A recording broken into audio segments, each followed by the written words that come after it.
All right, welcome to today's Explainer. We're going to be breaking down a really fascinating moment in modern political communication today. We're looking at a recent White House press briefing where Marco Rubio actually stepped in as acting press secretary. And to do this, we're using commentary from the hosts of Chicks on the Right as our source material. Now, what makes this whole thing so compelling isn't just the incredibly weighty global issues they're discussing. It's the total whiplash.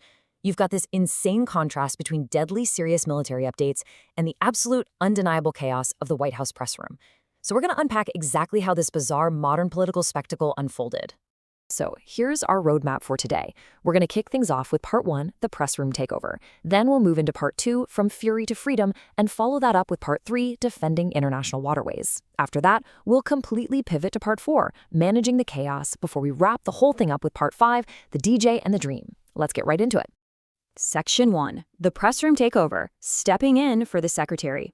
You know, when a high-profile figure like Marco Rubio steps in for the usual press secretary, you'd probably expect a super stiff, highly formal entrance. But the commentators enthusiastically pointed out how incredibly casual his approach was. He literally just walked in with a simple, hello, I'll be filling in for Karoline today. The hosts analyzing this clip absolutely loved that entrance. They described it as uniquely friendly and disarming, which is wild because right after that, the briefing took a sharp, immediate turn into some incredibly heavy global news. Okay, moving on to Section 2, from fury to freedom, shifting military strategies. The podcast hosts really highlighted the sheer gravity of the information Rubio was there to deliver. According to the briefing, the outcomes of the offensive operation against Iran, which they called Project Epic Fury, were absolute. The administration reported that the Iranian Navy was dismantled to the point of just having small boats left. Their air force was neutralized, their missile launching capacity was severely degraded, and their defense industrial base was heavily damaged. I mean, we are talking about massive structural shifts in international military power, and it's being reported right there from the podium. Now here's the absolutely crucial point about why this offensive operation actually happened. The goal wasn't just destruction for the sake of destruction. It was highly targeted. The hosts emphasized Rubio's point that the operation effectively wiped out Iran's ability to build a defensive shield around its nuclear program. By completely stripping away those conventional military defenses, the administration states they've directly impacted the ongoing negotiations regarding buried nuclear material. It's a move that fundamentally alters the leverage at the negotiating table. And this offensive operation directly informs the administration's current posture. The commentators made a major point of clarifying this timeline for their listeners. Project Epic Fury, that offensive, destructive phase we just talked about, is officially concluded. Congress has been notified, and that stage is definitively over. The administration has now shifted entirely over to Project Freedom. Now, this is a strictly defensive operation framed entirely around humanitarian efforts, specifically focusing on guiding stranded commercial ships safely through the region. It's a massive operational pivot, right? Going from actively degrading military targets to literally playing defense for global commerce. Which brings us to Section 3, defending international waterways, the legal standpoint. So to justify the ongoing presence of the U.S. military in the region under this new Project Freedom, Rubio leaned really heavily into international law. Look, international waterways are legally open to global transit. That's the rule. And Rubio pointed out that Iran's alleged actions, mining the strait and threatening commercial vessels, are a direct violation of that law. He explicitly called it a criminal act and said it was completely illegitimate. The hosts completely agreed with this legal justification, noting that, no single country just gets to hold the entire global economy hostage by deciding who gets to use a vital international trade route that brings everyday goods to everyday people. To further cement the whole nature of Project Freedom, Rubio was adamant about the new rules of engagement. He stated, point blank, there's no shooting unless we're shot at first. The hosts really highlighted this defensive stance. The military is there to shoot down incoming drones or missiles that are directly threatening our forces and to stop fast boats from attacking commercial ships, sure, but they are not initiating back-and-forth offensive strikes anymore. It is, as the administration keeps repeating, a purely defensive operation meant to restore freedom of navigation. All right, on to Section 4, managing the chaos, the press room's spectacle. Okay, here is where the tone of the briefing takes a completely wild turn.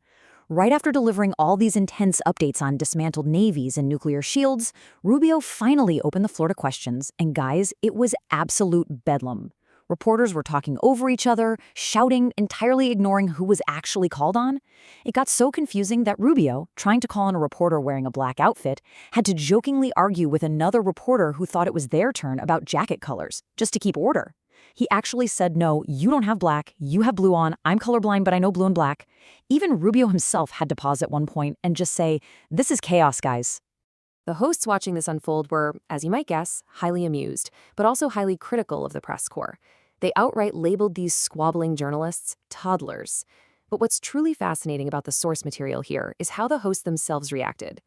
Right in the middle of analyzing this intense political briefing, they made this surreal, joking pivot. They suggested that because everything starts in the gut, these toddler reporters acting like jerks clearly needed their sponsor's product, cowboy colostrum, to improve their gut health and behavior.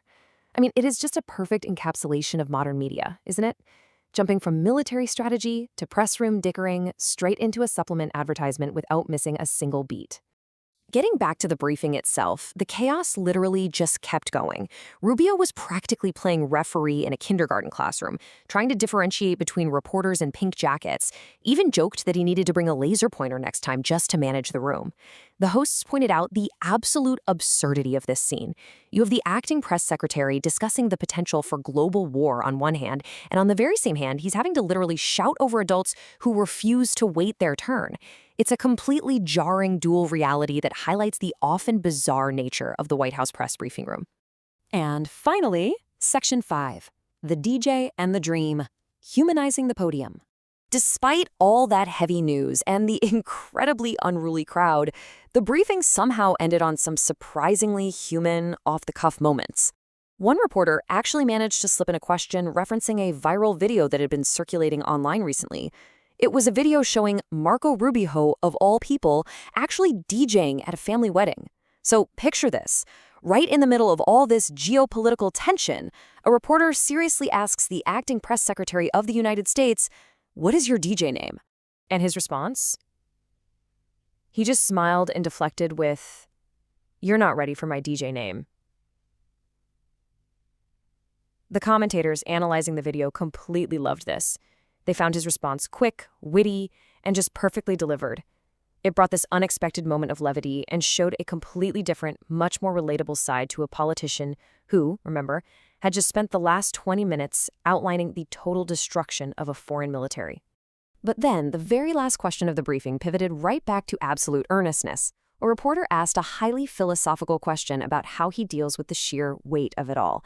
They specifically asked, "What is your hope for America at a time such as this?" And it was his answer to this specific question that prompted the hosts to passionately argue that Marco Rubio needs to run for president in 2028. Rubio delivered a deeply philosophical response right off the cuff. He spoke about America as an exceptional place, not a perfect one, mind you, but one defined by perpetual improvement. A place where anyone, regardless of the circumstances of their birth, can overcome challenges and achieve their full potential. He framed the American story as each generation working tirelessly to leave the next one freer and safer. The hosts, reviewing this footage, literally called his answer absolute perfection. It was a soaring, highly idealistic conclusion to what was an incredibly turbulent and wide-ranging press conference. And honestly, that brings us to the core takeaway of this entire explainer. We just watched a singular event that somehow encapsulated the absolute extremes of political life today. So, I leave you with this question to ponder. Can a modern leader effectively balance the deadly serious weight of global conflict with the chaotic, highly amusing yet undeniably absurd daily spectacle of modern media? Is it even possible to navigate the destruction of navies and the bickering over blue versus black jackets in the exact same breath? Well, it's the reality of the podium today, and it certainly leaves us with a whole lot to think about.